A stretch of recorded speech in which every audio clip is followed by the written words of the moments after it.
Okay. Good morning, everyone. I'm very happy to moderate this panel with very good friends here.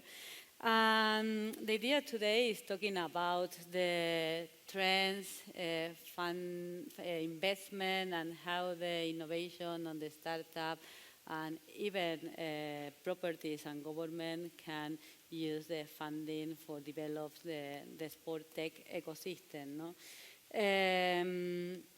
We have here two representatives for the funding side, Luis and Javier, one representative from private initiatives in Brussels, the EPSI platform, where they create synergies with all the clusters, universities, and organizations who are promoting in the local level sport initiative, and the startup with Fred, who is the success example to receive funding and try to expand in the global level their company. But I would like to start with only 1 minute to introduce yourself and to understand who is who in this panel. Okay? I'm Iris from the GSIC. Javier? Good morning, everyone. It's a real pleasure to be here this morning in this amazing panel and this summit. My name is Javier Sobrino. I'm managing partner of Aser Ventures Sports. So we invest in two fields of the sports industry, sport properties, plus companies that are related to sport, entertainment, and technology. So this is what we do. We are investors in Leeds United. We investors in other companies that are related to or using clubs, and in this case Leeds as a lab in order to develop their business. And before that, I spent 7 years of my career at EPSI Barcelona as Chief Strategy and Innovation Officer. One of the key achievements was to set up a Barça Innovation Hub. That is definitely one of the key centers right now on innovation and sport, where we are very proud, and the team continues that journey. And again, it's a pleasure to be here. Good morning. Thank you, Javier. Good morning, everyone. Also, big pleasure to be here. It's my second time. So, I'm a big fan of how Andorra is basically trying to innovate, globally, using sports as a tool. So I've been, 30 years in sports. So was initially in my career in beginning an agent, so a sports agent I managed Formula 1 drivers, football players. So I then, since 2006, been dedicating myself to transformation of sports. That brought me to, companies like Red Bull, Ferrari, Manchester City, Valencia.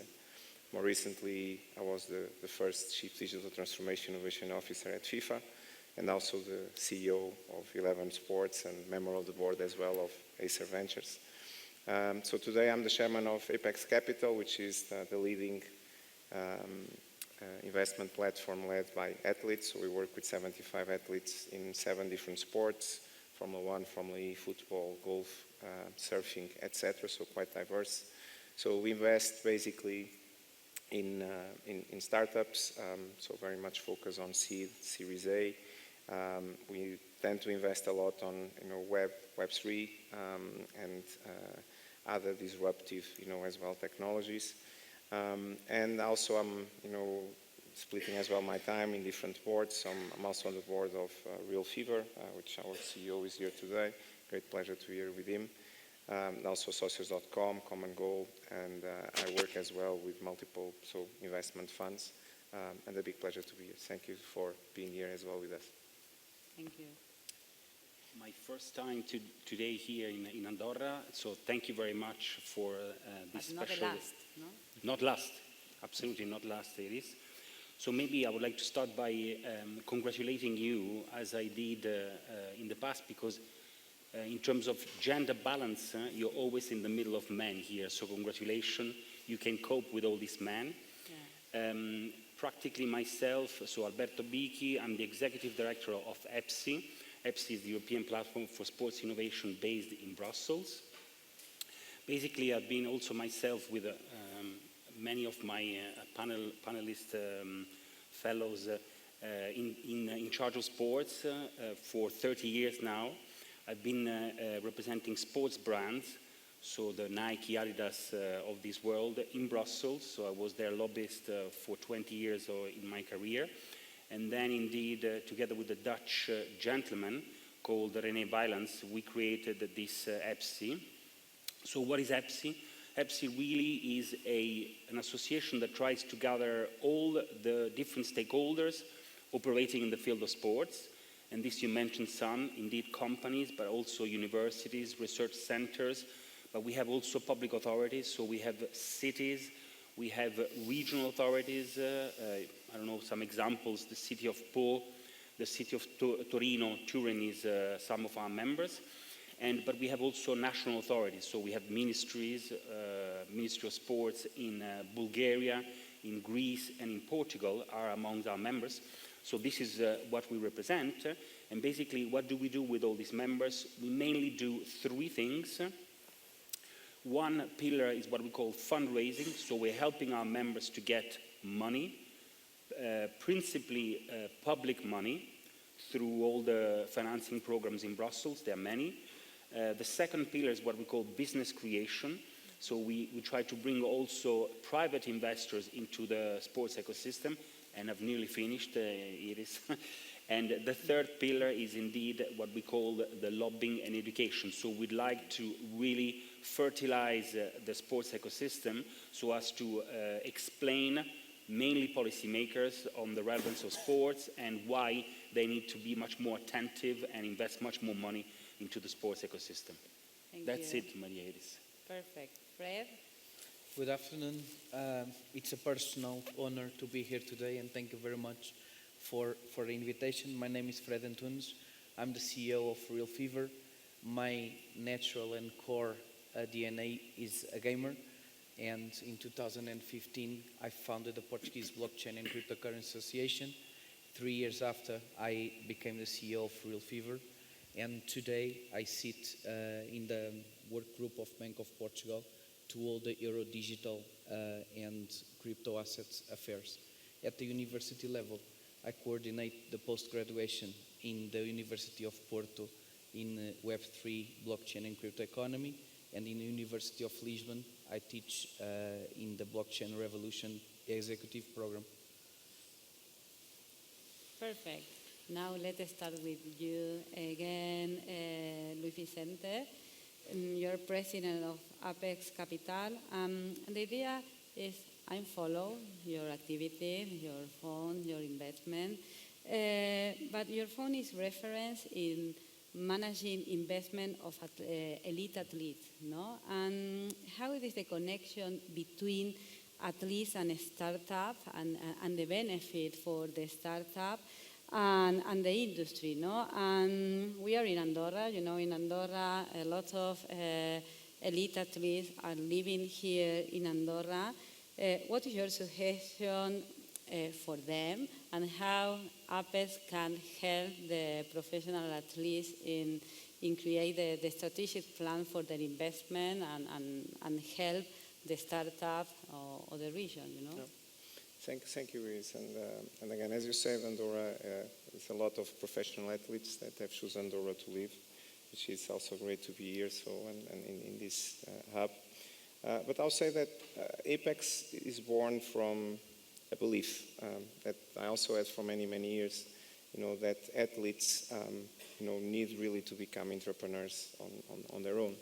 And I think is a mix of, you know, educational, you know, journey and investment. Again, I have, of course, the benefit to have worked with athletes, you know, global athletes like Luis Figo, Ronaldo, Roberto Carlos, Andy Shevchenko, so for many years. And that generation of athletes was definitely, you know, very interesting because it was the first generation that understood the potential of them as a brand, right? And the potential of, you know, the usage of their name and likeness as a commercial product. But still that, you know, generation today, you see, for instance, you know, athletes like Oliver Kahn, which is now the CEO and president of Bayern Munich. You have Edwin van der Sar, the CEO of Ajax. You have Rui Costa, which used to work as well together as the president of Benfica. So it's a generation that actually manage to build themselves into, the leadership, already of sport, of important sports entities. But I think this current generation is definitely the one that will take leadership as well from the strategic layer of sports, from creating new sports, from creating new leagues. And I think today you already start to see very interesting examples of athlete-led entrepreneurship, especially in the US. If you look at what Kevin Durant is doing, LeBron, Stephen Curry, and others. But also in Europe, what Gerard Piqué has been doing, and of course he's also here the owner of FC Andorra. But I think it's been an example for many athletes, in Europe. Another athlete, very interesting, Mario Götze, so as well, which has been very active as well, investing, in many different startups. And other, changing sports, racing drivers like Lewis Hamilton, for instance, which also it's a big, I would say, voice on social entrepreneurship. But I think definitely we try to capture, that movement, and especially trying to influence once and for all the European spectrum, in the right direction. So I think, as I said, a few minutes ago, there's also a very strong educational component, right? So by basically allowing athletes to be part of it, not just being investors, but actually to understand, the opportunities, related with sports business, the opportunities related with technology, the opportunities related with data, the opportunities related with esports, but also to be part and to be able to contact and to network and to integrate with other business leaders. Right? One of the things that actually I think is a great achievement of Apex is seeing more or less half of the athletes that work with us being part of actually meetings with founders, being part of meetings with other co-investors, right? Which shows as well that they are taking it seriously, right? And they are taking it not just by the opportunity that a certain investment might represent, but they really believe in the movement and they really believe in the importance this can have for them. So I think when you look at the side of the startups that are invested, by us, I think also it's a massive win, right? Because sometimes, you're having, a global known athlete actually seated side by side with you, being able to influence your business in a positive way and actually giving you an extra awareness, right? So which is very important, I would say, in the stage sometimes that these companies are, and definitely helps on attracting other investors. But also, the contribution that athletes can give, to the world of entrepreneurship is I'll say, amazing. And if you look at the life of an entrepreneur and the life of an athlete, right, there is a lot of similarities, right? Because both are under tremendous pressure all the time, especially, when you are on the early stage of your entrepreneurship journey. But an athlete, basically needs to deal with immense pressure on his daily life, right? So he has always to perform, he has always to succeed, he has always to try to be better than anyone else. And there's also a lot of scarcity in his world, right? So if you imagine if you are a football player, there's only 11 guys that play in the team, right? So you need to be one of those 11. If you are a Formula 1 driver, the first guy you have to beat is actually your teammate, right? Which is extremely difficult, right? Because you share, the team, you share the mechanics, you share the engineers, you share the data, but you need to be better than him, right? So that basically competitive attitude and that resilience are actually very important, I think, for when you are also an entrepreneur. So actually it's much more near than what people think, right? So I think it's quite an interesting, piece of knowledge. And I would say that the last point is also how can we create as well new forms of intensifying, the availability of resourcing, right? So again, Apex has been working with all our athletes actually in 3 models. So there is sometimes, where we just intervene to actually educate and advise them on what to do in this area. There's a second model where we also co-invest, so with the athlete, and there is a third model where we co-invest with the athlete and also with our network of VCs. We also now started a new project, a very important one for us, which is basically related with the creation of our first fund. So we are currently raising a $50 million fund, where basically we're going to deploy, supporting as well more initiatives in this ecosystem. And where actually as well athletes, are participating up to 20%, which is amazing. And I'll say, just a very last point, also very interesting is, the coordination of different sports. So again, from our experience, we see Formula One drivers investing in football-related projects. We see footballers investing in golf. Again, we were, for instance, involved on, you probably heard about the new virtual golf league, which has been endorsed and created by Tiger Woods and Rory McIlroy and supported by PGA. So we were one of the very, very first investors. And actually, we bring 6 athletes, to be co-investors with us, which all of them share a common passion for golf, but they are not necessarily professional golfers. They are racing drivers, professional surfers, so very diverse. But I think for Andorra and for, not just the tissue of startups that are basically now being based here in the country and starting to grow, their presence and their journey into entrepreneurship world, the access that you can have to the amazing number of professional athletes that live in the country, I think it's an amazing opportunity for both ways, for athletes and for the startups. Thank you, Luis. And I think, of course, for the startup, use the brand of the athlete is very relevant, and I think it is key. But Javier, your fund is not only funding a startup, no? Also a sport property. In this end, I think it's the third stakeholder that in this support of the startup is how the sport property can help the startup. And in this end, you give support the both part. No? We have in our ecosystem Sponic, is member of the GSIC and is part of the startup that you are supporting. My question is related the startup that you are funding with the needs or the problem statement that this sport property that you are investment to are connected, this relationship, because it's very important for a startup who are here, no, is their solution are solve some problem statement or challenge or need that this sport entity has. Absolutely, and thank you for raising the point, because I think this is one of the key aspects of the industry, which is, or at least in my experience, my view for some years is that this industry, or in the intersection between technology and sport, has been mainly driven by technology instead of being driven by challenges. So at the end of the day, you as a startup or us as an investor, we should not focus mainly in technology. What we should focus is in what are the challenges that I'm going to tackle, what are the needs that I want to satisfy, what are the pain points of sport properties or anyone in the industry that we can solve with this technology.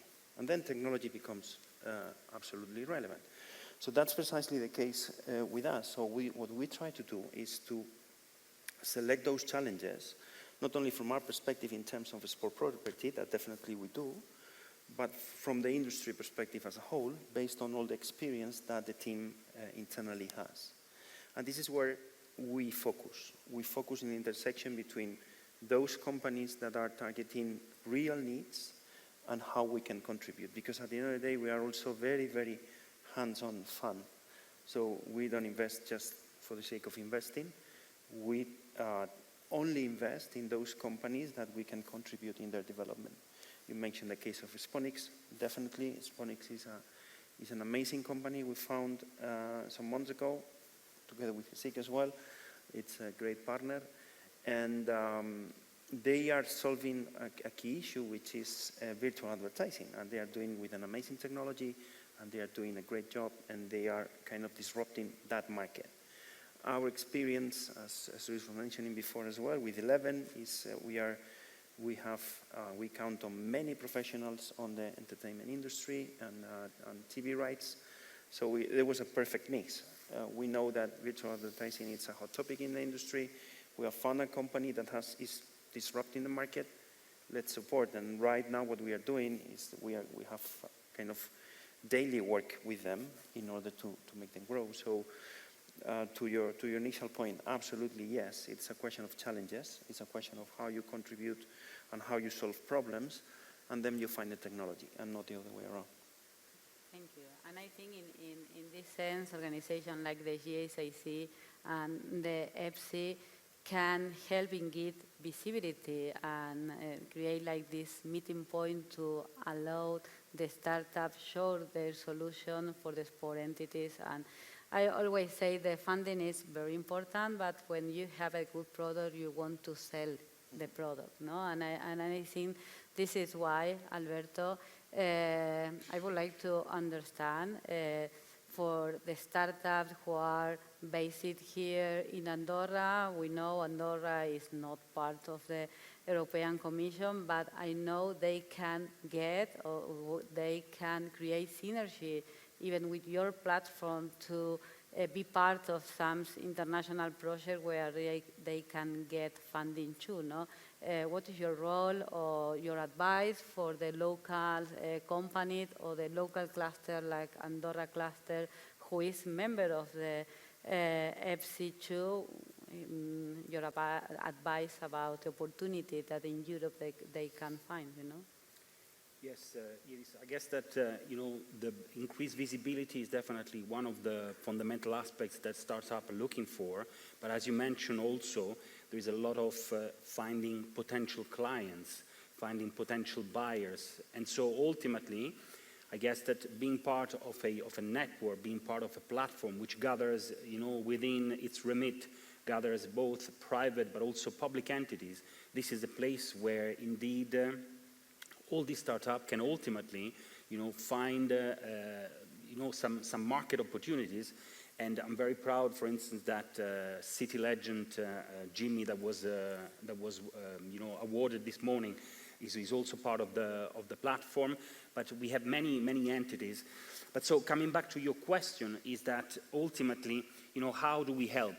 Well, I guess that if we go back to the essence of innovation, innovation is simply bringing new ideas on the market that ultimately can create values.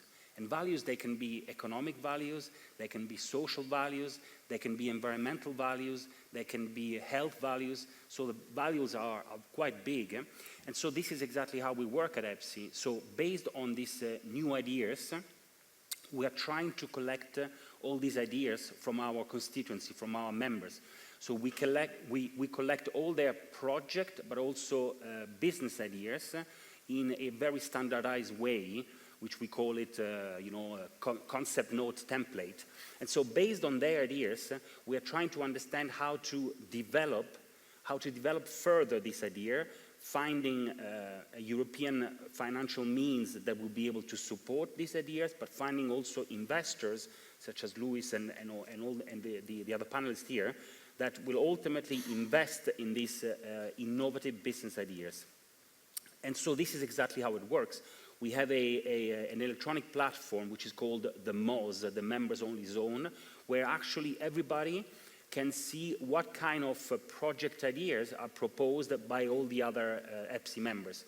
We have also here in the room Indescat, one of our members, and they are constantly proposing new ideas so that everybody can jump in and try to understand exactly, well, what can I do to bring forward? How can I be useful? What is the added value that I can bring to any ideas?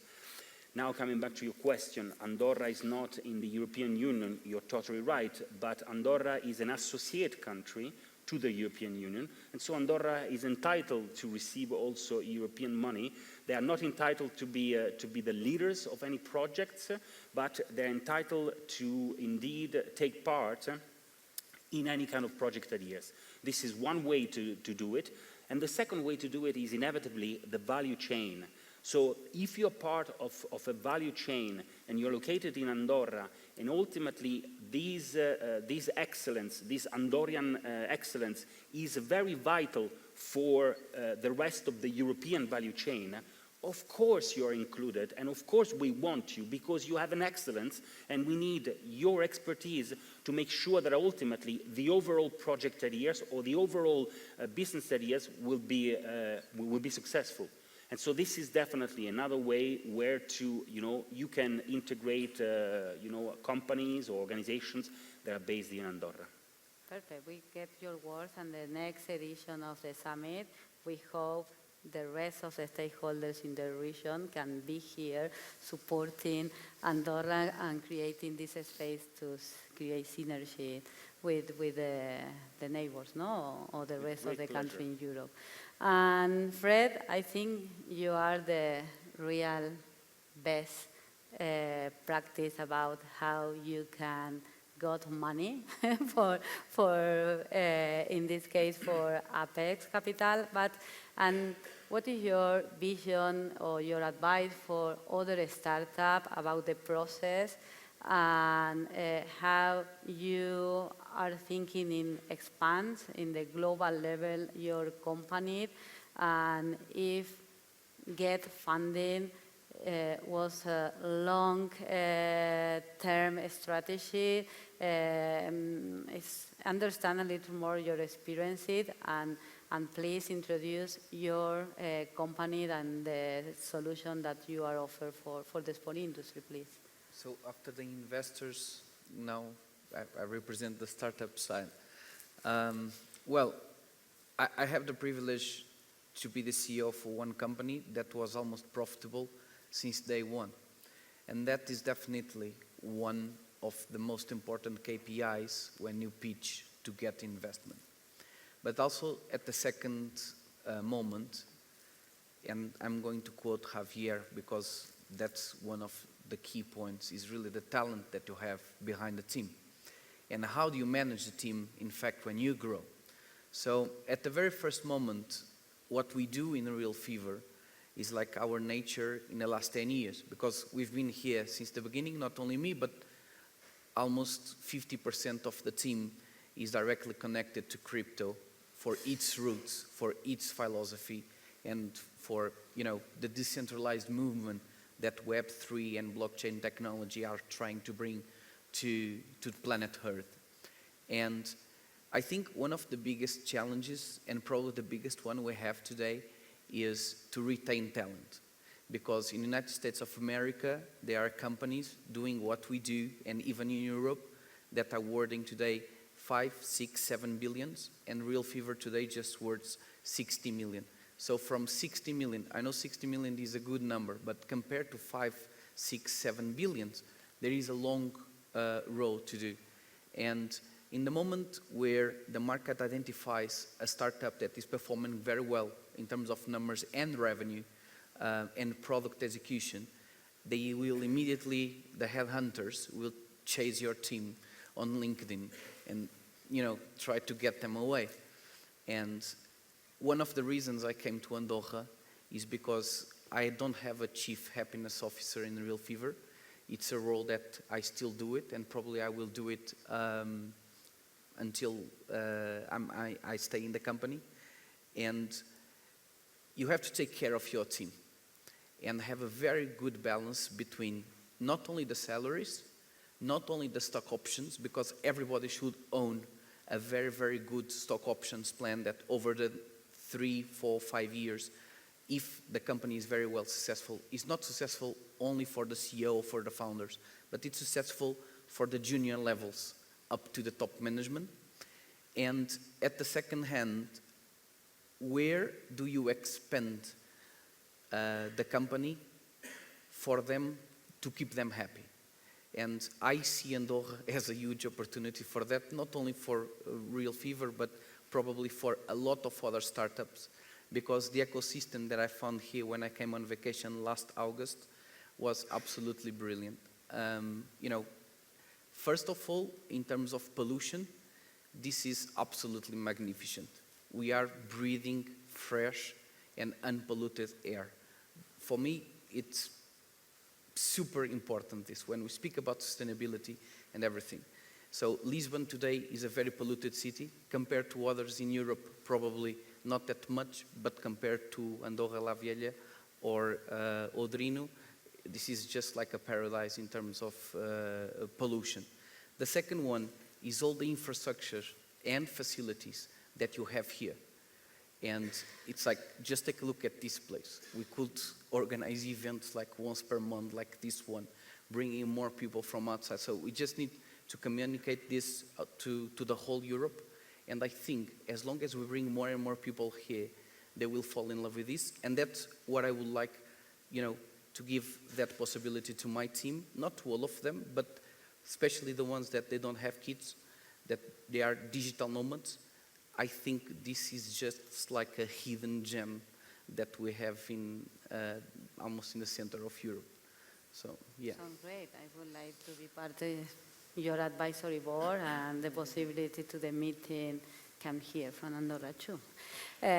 Now, I would like to create like a small conversation, because we have 10 minutes about the metaverse, the blockchain, the Web3, because today all the sports entities and even try to inspire the guests about use the metaverse or the blockchain in winter sport, mountain and cycling, no? Because the topic of the event is this, and I think it's good to try to talk about this point. I don't know, Luis, if you want to start. Thank you, Iris. I think that's the goal thematic nowadays, right? So I think for us that's been in the industry for so many years, again, I need to go back to when we start looking at digital, right, as the way to go, right? And again, I had the privilege in Manchester City to be the first club, in the world of football that took actually digital at the center of the strategy, right? And again, in those days, no other club was even have a digital team, right, or a content team, or adding any information, any data of its fans. And so this is the days that we started, and we always believe that, if we really wanted to understand once and for all the dimension of the community of sports, because for me, I cannot prove it still today from a quantitative term, but again, I'm totally convinced that sports is actually the biggest community that exists in the world, and is the one that has actually the highest level of loyalty and the highest level of commitment, right? I always call it the biggest religion in the world, because it's almost like a level of transcendental emotional blindness, right? So that, that actually the industry never managed to capture well, because for different reasons.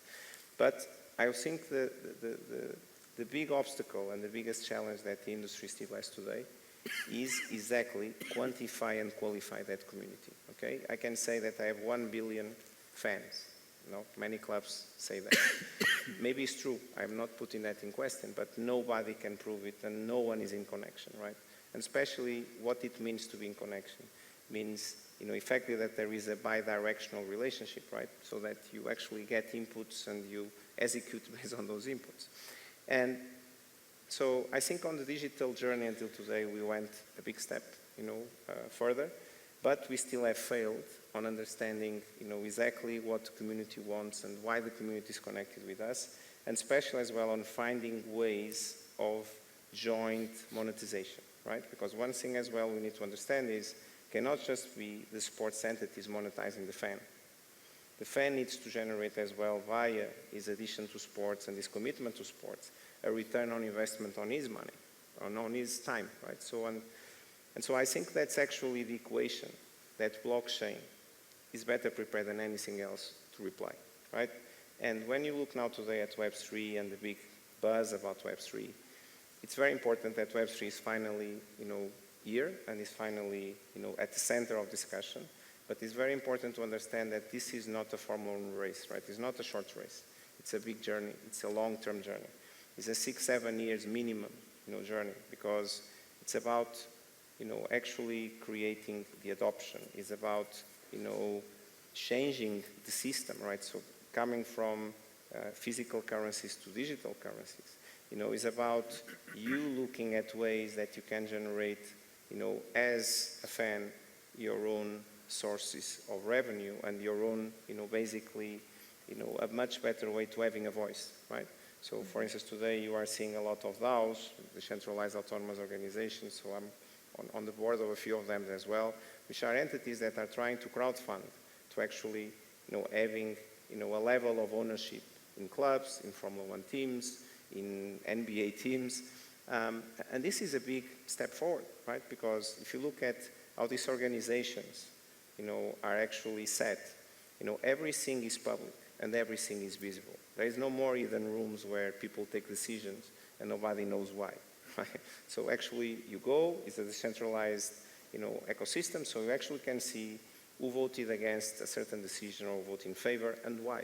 Right? So that's the pure form of democratization, which is something that sports really needs once and for all. And I'm not saying necessarily that every sports rights holder needs to be basically controlled by fans, but needs to be basically a merged system, right? Where basically fans can have a voice, those sports rights holders can have a voice, sponsors can have a voice, media companies can have a voice, and then actually we can build a far better ecosystem, I hope, in the next years to come.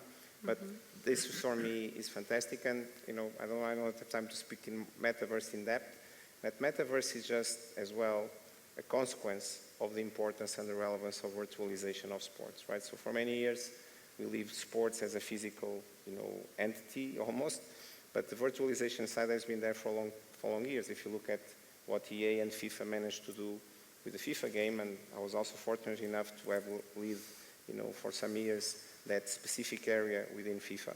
And we're talking about a 200 million community. And I can tell you that one of the most grateful things I saw during my time there was actually seeing a strong percentage of that community, very much Generation Z, actually connecting to football as we know it, to the real sport, right? Because they first found it on the game. And there is also the other turnaround, going back to athletes.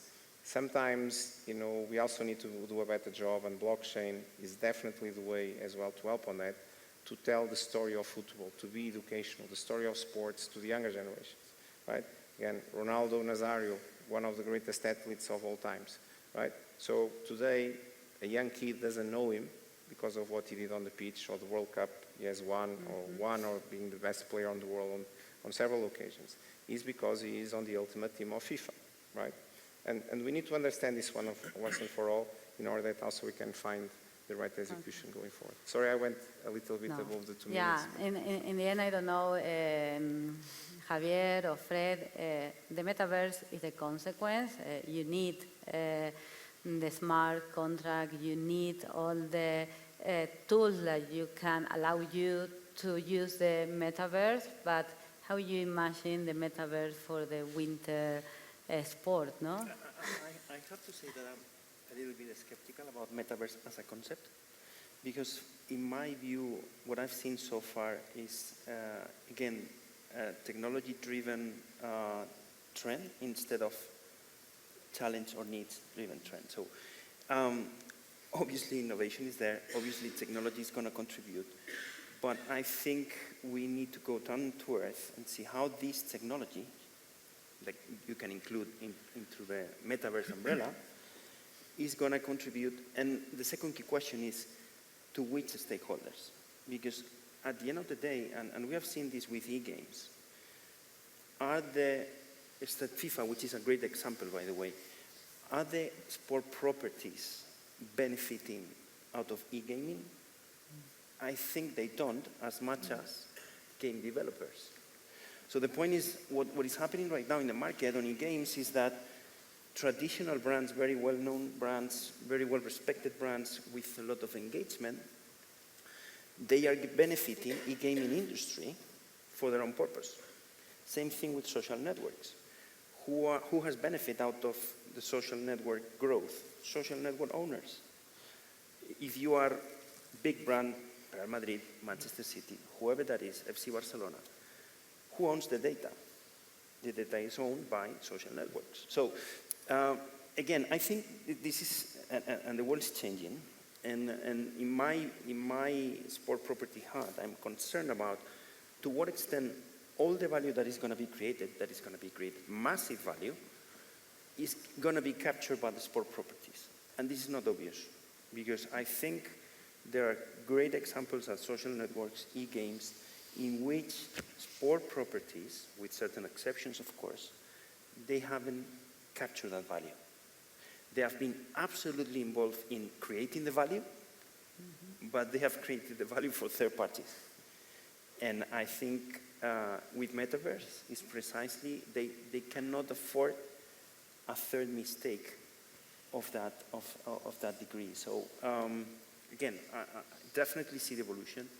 I definitely see innovation is there in terms of blockchain, Web3, everything that can contribute even to create a safest environment.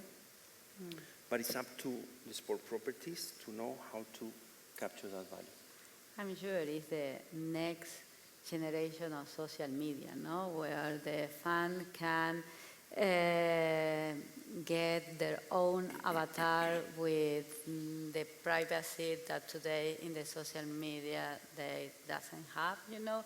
And I believe I'm part of the board of the Luxury Association in Spain, and believe me, a big number of them are working in their metaverse. Porsche, Chanel, Nike is not a luxury brand, but they have the experience working now in the metaverse. But I think the key again is the NFT, the blockchain, the smart contract who allow you to use this new space. I don't know, we need to close, but Fred, if you want to... Let me just add this. It's not an option, you know. Sure. And I think in the last century, the physical sports property were used to be served. And for this century, they will need to learn how to serve. Because the technology will control each one of us. And I tell you this, last week, Tesla presented to the whole world the new bot and the new robot that will probably next year or in 3 years will serve the buffet downstairs, you know, serving the coffee and everything. It will be a robot doing that. But just to explain my vision is, I've never did snowboard or ski physically, but I've played thousands of hours of snowboard games, and I've played thousands of hours of Winter Olympic Games. So in theory, I know a lot of all the sports that you do here, but physically, I have never did it. If you allow me to buy something into the digital space, because I'm a personal fan of snowboard, that never snowboard ever in life, that will be a source of revenue to the sport indirectly. But it's not specifically to the entity who manages the sport. It's really the direct connection and the peer-to-peer connection with the athlete. So in the previous gaming system, we could not put real time, the most famous player there, to teach me or to have a live session or an event where that player is there and I want to get in touch with him. But with the metaverse, the real-time experience will go to the next level.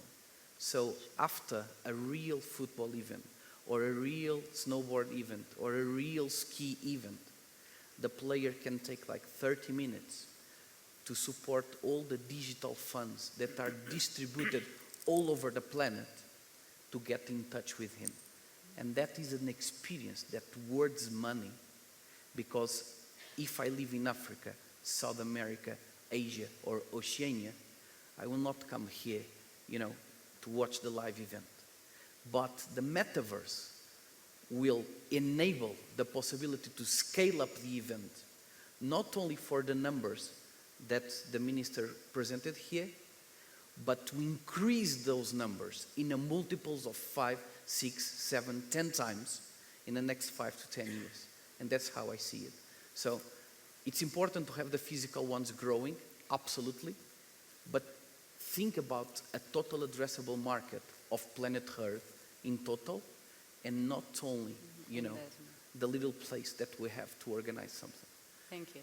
The last minute for Alberto, please. Thank you. I have the impression that there's always competition between the real world and the meta world. Yeah. And I guess that this is wrong. So this is my personal belief. I guess that this is wrong because ultimately, you know, the impression that you know, both event organizer, real event organizer, and meta world event organizers are doing. Oh yeah, I have a market. I want to keep it, and that's it. I don't want to interact. On the contrary, I fundamentally believe that it is two sides of the same coin. Two sides of the same coin. And so ultimately, you know, you were referring to the experience of, you know, going into the, you know, snowboarding, and you've never done it physically for real. I mean, there would be, I know personally that it would be so great if there could be also a physical experience in the meta world. Say, okay, you've done hours and hours of snowboarding. Well, now, since you start to know a little bit about snowboarding virtually, well, we offer you also the possibility to go and test it for real. And so this is, I think, the combination that ultimately both worlds, the digital and the real, should come together and should say, okay, let's work together, because ultimately we are part of the same ecosystem. So this is... Okay. We have discussion for many hours. So Yeah. We don't have more time. Okay. Thank you very much, Javier, Luis, Alberto, and Fred, and congratulations. Thank you very much. Thank you.